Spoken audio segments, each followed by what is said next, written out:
San Esteban, el primer mártir que vio el cielo abierto. San Esteban, cuyo nombre en griego significa corona, fue el primer diácono de gran relieve en la iglesia de Jerusalén y el primer cristiano que derramó su sangre por confesar a Cristo, razón por la cual la tradición lo llama protomártir.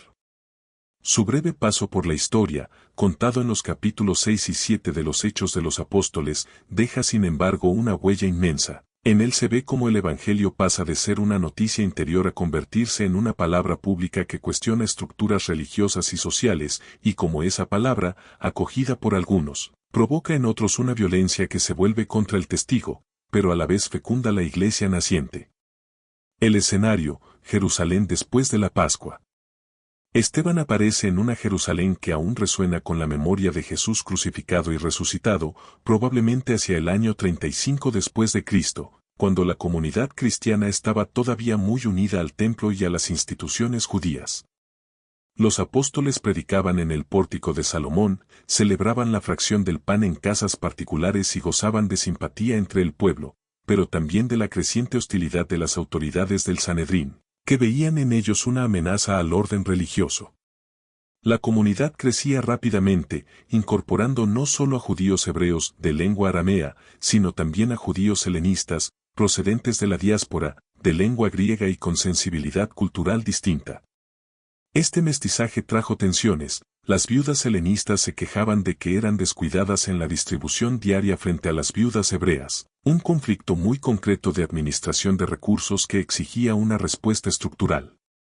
Al mismo tiempo, en la ciudad persistía el recuerdo de la acusación a Jesús por blasfemia y amenaza al templo. Cualquier movimiento que cuestionara la centralidad del culto o interpretara la ley desde claves distintas era visto con sospecha por el Sanedrín.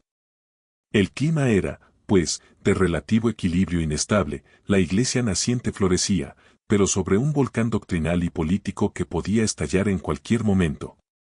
Raíces y juventud, un judío helenista, hijo de la diáspora. Las fuentes canónicas no dan datos explícitos sobre la familia y la infancia de Esteban. Solo se deduce que era un judío helenista por su nombre griego y por el hecho de estar asociado al grupo que representa a los griegos en la disputa por las viudas. Tradiciones posteriores lo presentan como judío nacido fuera de Palestina, quizá en algún centro de la diáspora como Alejandría, Tarso o alguna ciudad de Asia Menor, que habría subido a Jerusalén por motivos religiosos o familiares. La psicología que se deja entrever en Hechos es la de un hombre de palabra fuerte, capaz de manejar las escrituras con soltura y de discutir con grupos formados en sinagogas de la diáspora, como las de Cirene, Alejandría y Cilicia. Eso indica una formación bíblica seria, probablemente adquirida en sinagogas helenistas, y una personalidad ardiente, de esas que no se contentan con vivir la fe en privado, sino que se sienten impulsadas a explicarla y confrontarla con los demás. Su encuentro con el cristianismo debió de venir, como el de muchos, a través de la predicación de los apóstoles y del testimonio de la comunidad primitiva, la experiencia de la fracción del pan, los milagros, la caridad entre hermanos y la proclamación de que Jesús crucificado había resucitado y era el Mesías. Atraído por ese mensaje, Esteban se adhiere a la comunidad, recibiendo la fe y probablemente el bautismo, y pronto se convierte en uno de los más fervorosos en anunciar a Cristo. El llamado, elegido entre los 7. El punto de inflexión público en la vida de Esteban llega con la institución de los 7 varones encargados del servicio de las mesas, lo que la tradición considera el origen del diaconado. Ante la queja de las viudas helenistas, los apóstoles convocan a la comunidad y proponen elegir a 7 hombres de buena fama, llenos de espíritu y de sabiduría para encargarse de esa administración, mientras ellos se dedicarían a la oración y al ministerio de la palabra. La comunidad elige a Esteban en primer lugar, y el texto subraya que estaba lleno de fe y del Espíritu Santo, detalle que indica un reconocimiento general de su santidad y capacidad. Junto a él son elegidos otros 6, todos con nombres griegos: Felipe, Prócoro, Nicanor, Timón, Pármenas y Nicolás prosélito de Antioquía, lo que sugiere que se quiso atender de manera directa la preocupación de los helenistas dándoles representantes cercanos a su cultura. Los apóstoles oran e imponen las manos sobre los 7, gesto que transmite la misión y la gracia para ejercer este servicio. Para Esteban, Este momento no significa solo asumir una tarea logística, distribuir alimentos, sino encarnar un estilo de vida, ser puente entre grupos, servidor de los más vulnerables y colaborador estrecho de los apóstoles en la construcción de una comunidad donde nadie carezca de lo necesario. La ascesis y la obra, caridad y palabra. Aunque el encargo principal de Esteban es el servicio de las mesas, el libro de los Hechos lo muestra sobre todo como un predicador y taumaturgo, realizaba grandes prodigios y signos entre el pueblo. Esta combinación, caridad concreta y anuncio poderoso, define el núcleo de su misión, no solo organiza la distribución de alimentos, sino que anuncia públicamente a Jesús como Hijo del Hombre glorificado. Su virtud se manifiesta en hechos, atiende a las viudas olvidadas, escucha sus quejas, procura justicia en la distribución, probablemente soporta críticas y malentendidos de ambos grupos, hebreos y helenistas, porque en toda mediación hay resistencia. A la vez, no se limita a la administración, se involucra en discusiones en sinagogas de la diáspora, defendiendo la fe en Cristo con argumentos bíblicos y con la fuerza de su experiencia interior.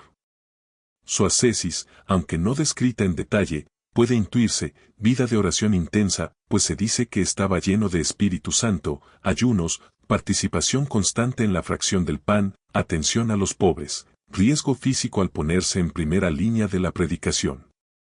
Esteban no lleva una vida segura, su manera de hablar y actuar lo va situando, sin que él lo busque, en el punto de choque entre el Evangelio y las estructuras religiosas que se resisten a él.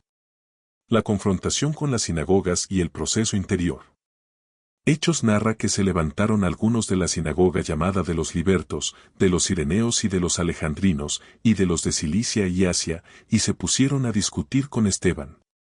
No podían resistir la sabiduría y el espíritu con que hablaba, por lo que recurren al viejo recurso de la mentira, sobornan a testigos para acusarlo de blasfemia contra Moisés y contra Dios, y de hablar contra el templo y la ley. En el trasfondo, hay más que un debate exegético, la predicación de Esteban insistía en que Jesús es el cumplimiento de la ley y los profetas, y que el verdadero culto no se queda en el templo de piedra, sino en un corazón convertido. Para muchos judíos piadosos, esto sonaba a amenaza existencial: si Dios puede ser adorado fuera del templo, si Jesús crucificado es el Mesías, toda la estructura de identidad religiosa que conocen se ve desafiada. Es legítimo imaginar la lucha interior de Esteban en este punto, sabe que sus palabras tocan fibras muy sensibles, que pueden provocar violencia, y sin embargo se siente impulsado por el espíritu a no callar. El costo personal se vuelve cada vez más claro, cada discurso le acerca un paso al conflicto con el Sanedrín. Pero el fuego interior de la verdad no le permite rebajar el mensaje para salvarse. El gran discurso ante el Sanedrín.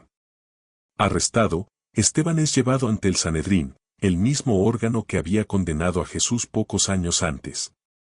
Se le pregunta si son ciertos los cargos, que habla contra el templo, contra la ley y contra las tradiciones. Su respuesta es el discurso más largo de Hechos, un verdadero resumen teológico de la historia de la salvación desde Abraham hasta Cristo. En él, Esteban no insulta, relee la historia de Israel mostrando un patrón: Dios llama, el pueblo responde a veces con fidelidad, pero muchas veces con resistencia, persiguiendo a los profetas. Subraya que Dios no está confinado a un lugar, se apareció a Abraham en Mesopotamia, a José en Egipto, a Moisés en el desierto, y que incluso el tabernáculo y el templo fueron dones, pero no cárceles para la presencia divina. La acusación velada se vuelve explícita al final: duros de cerviz e incircuncisos de corazón y de oídos. Vosotros resistís siempre al Espíritu Santo, como vuestros padres, así también vosotros. Y culmina: a quienes recibieron la ley por disposición de ángeles y no la han guardado. Teológicamente, Esteban no rechaza la ley ni el templo en sí, denuncia la idolatría de quienes absolutizan las instituciones y se cierran al Espíritu que las cumple en Cristo. En este momento, el diaconado de Esteban se muestra en plenitud, sirve la palabra como alimentó las mesas, distribuyendo el pan de la Escritura con valentía, sin mutilarlo para evitar conflictos. Su fidelidad interior se hace palabra que corta, no para destruir, sino para invitar a la conversión. Pero el Sanedrín, en lugar de una contrición, reacciona con furia. La visión y el estallido de violencia. Hechos relata que, al oír sus palabras, los miembros del Sanedrín se enfurecían en sus corazones y rechinaban los dientes contra él. Esteban, lleno del Espíritu Santo, fija la mirada en el cielo y tiene una visión, ve la gloria de Dios y a Jesús de pie a la derecha de Dios, y declara, veo los cielos abiertos y al Hijo del Hombre de pie a la derecha de Dios. Esta visión, que teológicamente prolonga las palabras de Jesús ante el mismo Sanedrín, veréis al Hijo del Hombre sentado a la diestra del poder y venir sobre las nubes del cielo, es el punto de no retorno. Para las autoridades, escuchar que aquel crucificado, al que consideraban blasfemo, está en la gloria de Dios, es intolerable, se tapan los oídos, se lanzan todos a una contra Esteban, lo arrastran fuera de la ciudad y comienzan a apedrearlo. Desde dentro, este momento es el culmen de la vida mística de Esteban, su fidelidad lo ha llevado al lugar mismo donde Cristo estuvo, ante el Sanedrín, ahora su visión lo une con Cristo glorioso, y su destino se alinea con el de su Señor. La tradición cristiana verá en esta escena el paradigma del mártir como testigo que, precisamente cuando el mundo lo rechaza, ve con más claridad la realidad invisible del reino. La pasión final, piedras, perdón y Saulo. Mientras lo apedrean, Esteban reza, Señor Jesús, recibe mi espíritu, repitiendo en clave cristológica las palabras del salmo que Jesús había hecho suyas en la cruz. Luego, cayendo de rodillas, grita con voz fuerte, Señor, no les tengas en cuenta este pecado, eco directo del Padre, perdónalos, porque no saben lo que hacen. Este doble movimiento, entrega del Espíritu y perdón de los verdugos, revela la profundidad de su configuración con Cristo, no muere odiando, ni siquiera protestando su inocencia, sino intercediendo por sus agresores. En ese instante, el diaconado alcanza su forma más pura, servir hasta el final, ofreciendo la propia vida como oración por los que lo matan. Un detalle que los hechos subrayan es la presencia de un joven llamado Saulo, ante cuyos pies los testigos depositan sus mantos. Saulo, fariseo apasionado y perseguidor de la iglesia, aprueba la muerte de Esteban, pero la tradición ve en la oración del mártir la semilla de la futura conversión de Pablo de Tarso. En lenguaje espiritual, se dice que Esteban fue el sembrador de Pablo, del perdón nace una vocación apostólica que cambiará la historia de la iglesia. Unos hombres piadosos recogen el cuerpo de Esteban y le dan sepultura, mientras una gran persecución se desata contra la iglesia de Jerusalén y muchos hermanos se dispersan por Judea y Samaria, llevando con ellos el Evangelio. Así, paradójicamente, la muerte de Esteban no sofoca el cristianismo, lo impulsa hacia afuera, haciendo que la iglesia deje de ser solo un grupo de Jerusalén para iniciar su expansión universal. Milagros, reliquias y expansión del culto. Tras los relatos neotestamentarios, el culto a San Esteban aparece pronto en la tradición cristiana, ya en el siglo IV se veneraba una memoria suya, y su nombre figura en las antiguas listas de mártires.